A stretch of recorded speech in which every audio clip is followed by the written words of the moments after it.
এবার একটা প্রশ্ন ছিল যে তানজিম সাকিব এবং সাইফুদ্দিন ইস্যুতে আপনি বলছিলেন যে আসলে সাইফুদ্দিন প্রপার ইয়র্কার গুলো করতে পারছিল না, বিবেচনার ক্ষেত্রে এটা শেষ মুহূর্তে কাজে এসেছে বা আপনাদের মাথায় ছিল, এবং তানজিম সাকিবের থেকে সাইফুদ্দিন 7 উইকেট বেশি পেল, যেহেতু প্রপারলি পার্টিকুলার সিচুয়েশনে আসলে সে ডেলিভার করতে পারেনি, সেটাই রিজন হয়েছে। তো একই প্রশ্ন যদি আমি মাথায় নিই, তানজিম সাকিব ওই সিচুয়েশনে ইয়র্কার করা বা ওই সিচুয়েশন হ্যান্ডেল করার ক্ষেত্রে কি কোথাও সফল হয়েছে যে দুইটা ম্যাচ খেলেছে?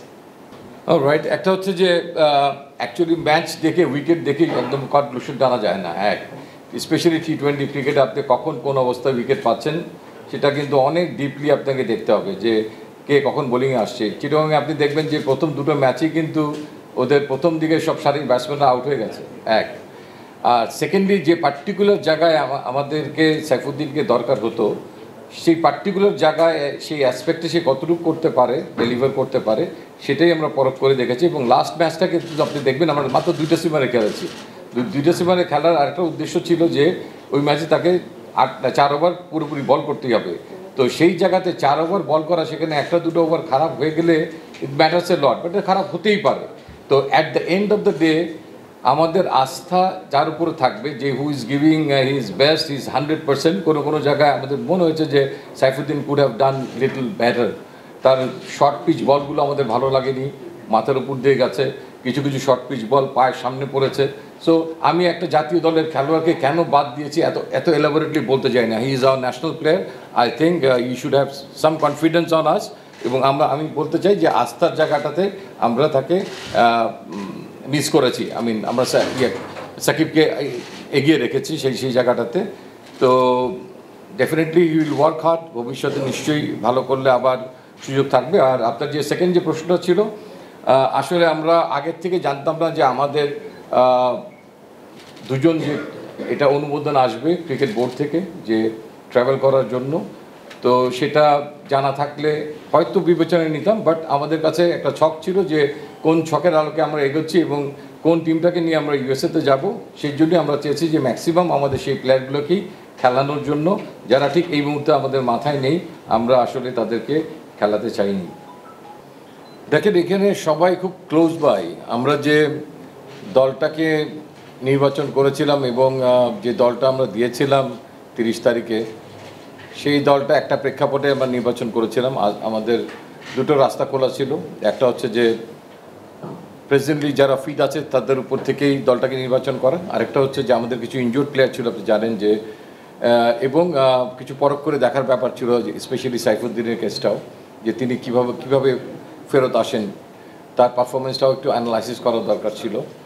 তো সেই আলোকে আমি বলবো যে আমরা আস্থার জায়গা থেকে সেখানে কিন্তু সাইফুদ্দিনকে রেখেছিলাম। সো আমাদের মনে হয়েছে তাকে অবজার্ভ করে যে আমাদের প্রত্যাশার যে জায়গাটা, দলের আস্থার যে জায়গাটা, ঠিক সে আকাঙ্ক্ষিত জায়গায় কিছুটা এগিয়ে ছিল তানজিম সাকিব। সে আলোকেই Saifuddin couldn't make it, but he was very close by. আমি তারেক, আমার যেটা প্রশ্ন হচ্ছে তাসকিনকে নিয়ে, তাসকিনের ব্যাপারে কিছু ইনজুরি একটা ছিল, তো এটার আপডেট যদি একটু দিতেন, এবং ওয়ার্ল্ড কাপের আগে সে পুরোপুরি সুস্থ হয়ে যাবেন, এটা কতটুকু কনফার্ম?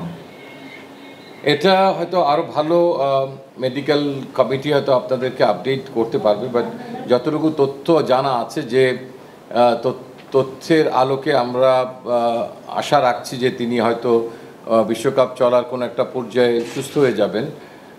সেই আলোকেই তাকে দলভুক্ত করা হয়েছে। এবং আপনারা হয়তো অনেকেই ওয়াকিবহাল আছেন এবারের সিলেকশন এবং রিপ্লেসমেন্ট পলিসি আইসিসি যেটা, সেখানে আপনি একজন ইনজোর্ড খেলোয়াড়কেও ক্যারি করতে পারবেন, যাকে আপনি পরবর্তী পর্যায়ে যদি তার আকাঙ্ক্ষিত রিকভারি না হয় তখনও আপনি তাকে বদলাতে পারবেন। ইটস নট যে কাউকে একদম ফ্রেশ সবাইকেই আমাদের 25 তারিখের মধ্যে নিয়ে ঢুকতে হবে, তারপরে কেউ ইনজুর্ড হলেই তখনই শুধু আপনি বদলাতে পারবেন। ব্যাপারটা ঠিক এমন না।